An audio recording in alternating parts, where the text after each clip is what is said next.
Congratulations. I understand that, if we take you back to last Tuesday, the call from Stockholm was something of a surprise? Of course, it was a total surprise, yes.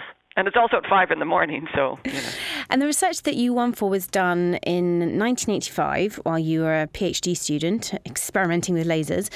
What was it that you were trying to achieve at the time? My PhD project was actually doing something that required a high-intensity laser.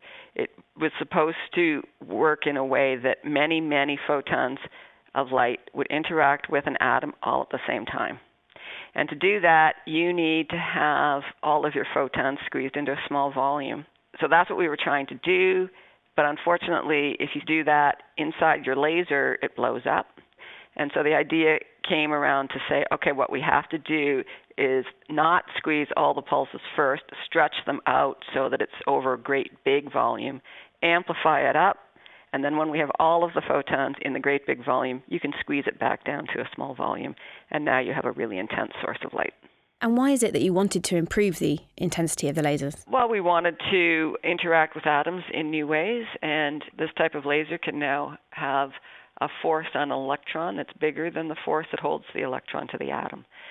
And also it can be done very shortly, and so the electrons simply fly off the atoms when they're inside these laser fields. So if they're a greater intensity, that's useful both in physics, but also for applications, including corrective laser eye surgery? So when people get this corrective surgery, people would actually scalpel off the outside part of the cornea, and then they would use the UV laser to reshape the cornea to a new shape so you could see, and then put the flap back. What the ultrafast laser does is that because it doesn't have to just cut from the surface, it's only at the intense focal point that it does this damage where the electrons come off the atoms.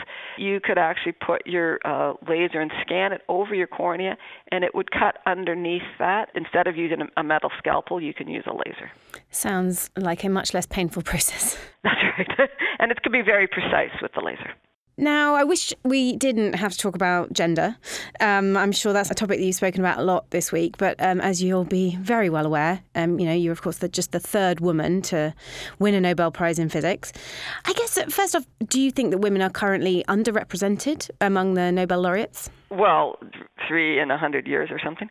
I think there are a higher percentage of women doing fantastic science than that, so probably we're underrepresented by the Nobel Prize, yes. And lots of people have asked you about being a woman in physics, and I think you said so far that you feel like you have always been, treated fairly and paid well. Actually, the University of Waterloo is always very careful. At one point, I got this letter, saying that we look into making sure that women are paid equal, but we realized, and the whole long line at the very end was, and you were being treated equal, so you won't get a raise. And I went, well, too bad, because I would have liked a raise, but at least I'm being treated equal. So that's the way it is.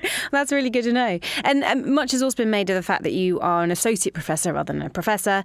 And I think you said you'd never applied. Is that right? Yeah, now I really wish I just had. I had colleagues that were saying, why aren't you applying? You should be applying. And I sort of just said, okay, I'll probably do it next year. And to get a bit meta, obviously, I started these few questions by apologising for asking you about the very fact that you're a woman. How is it felt over the past few days answering so many questions on that topic? I do hope that we do get to the point, we all hope we get to the point where this just becomes not discussed anymore. So hopefully soon there's enough women and enough people of color and enough people, every group out there that feels that they get the recognition they deserve. And then we don't have to talk about it anymore. Any suggestions on how we can reach that point? Either what advice to younger scientists, or even to the Nobels as to how to make the system work better? I think we've been pushing for a lot of years, and I do feel like women's lib was talked about a lot in the 70s, and I certainly always felt that, as a woman I could do whatever the heck I wanted. And maybe a lot of women who felt that got out there and did it, and maybe we let it slide again. Certainly this is a moment in history where the women around the world aren't letting much slide anymore. So I think things are changing again, fairly quickly again. The question is whether we can consistently keep moving forward until it's all done. And Donna, you now have an incredible platform from which to speak, being a Nobel laureate. Yes, how do you plan to use that?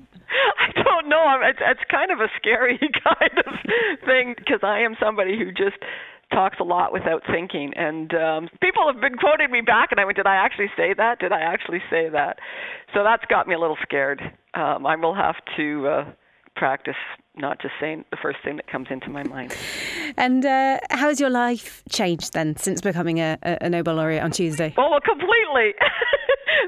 This is just completely crazy. And, I got to talk to the Prime Minister of Canada for the first time ever. And he was very nice about it because I said, this is like your life all the time. And he said, no, I don't always get to speak to a Nobel laureate. Wow. Well, enjoy it. It sounds like it's hectic, but congratulations again. Thank you very much.